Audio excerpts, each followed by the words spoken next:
പോവുകയാണോ എൻ പ്രിയ വൈദിക, നിങ്ങൾ തൻ ജീവിത ബലി പൂർത്തിയാക്കി ഈ ലോക ജീവിതം ധന്യമാക്കി നാഥന്റെ ചാരേ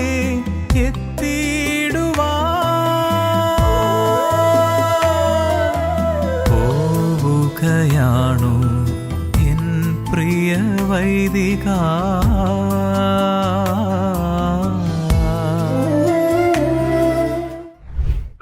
അതിരൂപതയെ സംബന്ധിച്ച് കൂടുതൽ സന്തോഷത്തിന് വക നൽകുന്നതാണ്.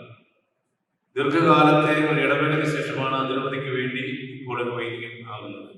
കഴിഞ്ഞ വർഷങ്ങളിലൊക്കെ വൈദിക പട്ടം സ്വീകരിച്ച മിക്കവാറും എല്ലാ വൈദികരും മറ്റ് രൂപതകൾക്കോ അല്ലെങ്കിൽ മിഷൻ സ്റ്റേഷനിലേക്ക് ജോലി ചെയ്യാൻ വേണ്ടി സന്യാസ സമൂഹത്തിൽപ്പെട്ട ആളുകളായിരുന്നു. ഇവിടെ കുറെ കാലങ്ങൾക്ക് ശേഷമാണ് നമ്മുടെ രൂപതയ്ക്ക് തന്നെ ഒരു വൈദികനായി ഇന്ന് ഷിൻസ് അഭിഷിക്തനാകുന്നത്. ഈ അവസരത്തിൽ ഈ ഇടവക സമൂഹത്തിന് വേണ്ടി ഷിൻസിന് എല്ലാവിധ അനുമോദങ്ങളും ആശംസകളും അർപ്പിക്കാൻ ഞാൻ ആഗ്രഹിക്കുകയാണ്. മർക്കോസ് സുവിശേഷം നമ്മൾ പറഞ്ഞത് വായിച്ചു കേട്ടതുപോലെ അല്ലെങ്കിൽ പറയുന്നത് പോലെ തന്നോടുകൂടി ആയിരിക്കാൻ ഒരു പുരോഗതിനെ ക്ഷണിക്കുകയാണ്.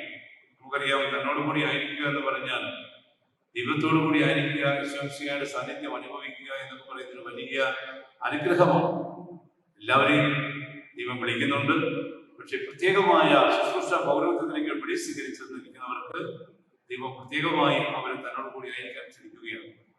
ഒരു പുരോഹിതൻ എങ്ങനെയാണ് ദൈവത്തോടു കൂടി ആയിരിക്കുന്നത്? നമുക്കറിയാം, ബലിയർപ്പിച്ച് ക്രിസ്തു കുർബാനയിൽ പങ്കുകാരായി ബലിയർപ്പിച്ച് ആ ബലിയർപ്പിക്കുന്ന ഓരോ അവസരത്തിലും നമ്മൾ ഈശോയോട് കൂടി ആയിരിക്കുകയാണ്. പ്രാർത്ഥനാ ശുശ്രൂഷകൾക്ക് നേതൃത്വം കൊടുക്കുമ്പോൾ ഈശോയോട് കൂടി ആയിരിക്കാം, ദൈവത്തോടു കൂടി ആവുകയാണ്. അതുപോലെ ദിവാലിൽ നടക്കുന്ന മറ്റെല്ലാ പ്രാർത്ഥനകളിലും ദൈവത്തോടു കൂടി ആയിരിക്കുകയാണ്. ഒരു പുരോഹിതൻ നടത്തുന്ന എല്ലാ ശുശ്രൂഷകളിലും ദൈവത്തിന്റെ സാന്നിധ്യം കൊണ്ട് ദൈവത്തോടു കൂടി ആയിരിക്കുകയാണ്. അപ്പോൾ ഒരു പുരോഹിതനെ സംബന്ധിച്ചിടത്തോളം ദൈവത്തോടു കൂടി ആയിരിക്കുക എന്ന് പറഞ്ഞാൽ ആ പൗരോഹിത്യ ശുശ്രൂഷയുടെ ഏറ്റവും പ്രധാനപ്പെട്ട കടമ ബലിയർപ്പിക്കുക, ദൈവജനത്തെ വിശുദ്ധീകരിക്കുക, അവരെ പഠിപ്പിക്കുക എന്നൊക്കെയുള്ള കാര്യങ്ങളാണല്ലോ. അതുകൊണ്ട് ദൈവത്തോടു കൂടി ആയിരിക്കാൻ ഉള്ള വിളിയാണ് ഒരു പൗരോഹിത്യത്തിലേക്ക് കടന്നു വരുന്ന ഒരു വ്യക്തിക്ക് ലഭിക്കുക. ജെറമ്യ പ്രവാചകന്റെ അധരത്തിൽ സ്പർശിച്ചുകൊണ്ട് ദൈവം പ്രവാചകനെ ശക്തിപ്പെടുത്തുന്നത് നമുക്കറിയാം. ഏതെല്ലാം രീതിയിലുള്ള ധൈര്യം പകർന്നുകൊണ്ടാണ് ഓരോരുത്തരെയും ദൈവം തെരഞ്ഞെടുത്ത് ഈ വലിയ ഉത്തരവാദിത്വം ഏൽപ്പിക്കുന്നത്.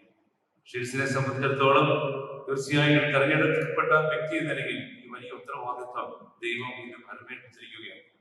അതുപോലെ തന്നെയാണ് പിശാചുക്കളെ ബഹിഷ്കരിക്കുക. നമ്മുടെ സമൂഹത്തിലുള്ള ദുഷ്ടാരൂപിയെ ഉച്ചാരണം ചെയ്യുവാനുള്ള പ്രത്യേകമായ അധികാരം ഒരു പുരോഹിതന് തിരുപ്പെട്ട ശുശ്രൂഷയിലൂടെ ലഭിക്കുകയാണ്.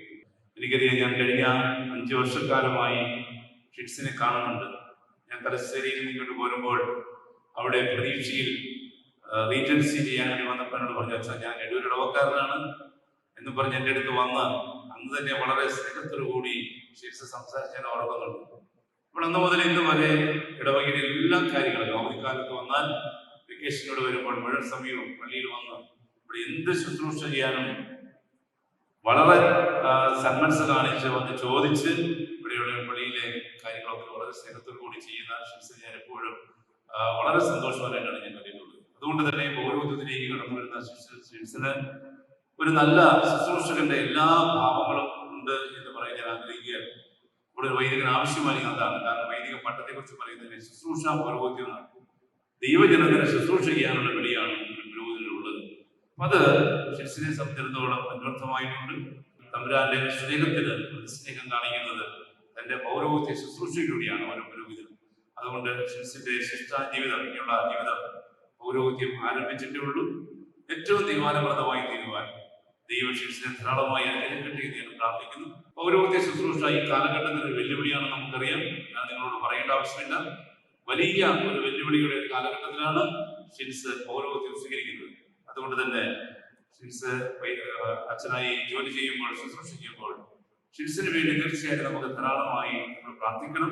ഇടവക സമൂഹം, അതുപോലെ ബന്ധുമിത്രാദികൾ, സ്വന്തക്കാര്, മാതാപിതാക്കന്മാര്, സഹോദരങ്ങള്, ഷിൻസിന്റെ പ്രിയ പിതാവ് മരിച്ചുപോയിട്ട് 1 വർഷമായിട്ടേ ഉള്ളൂ. ബാക്കി എല്ലാ ആളുകളും ഉണ്ട്. തീർച്ചയായിട്ടും ഷിൻസിന് വേണ്ടി ഞങ്ങൾ എല്ലാവരും പ്രാർത്ഥിക്കണം. ഇടവക സമൂഹം ഷിൻസിന് വേണ്ടി പ്രാർത്ഥിക്കുന്നതായിരിക്കും.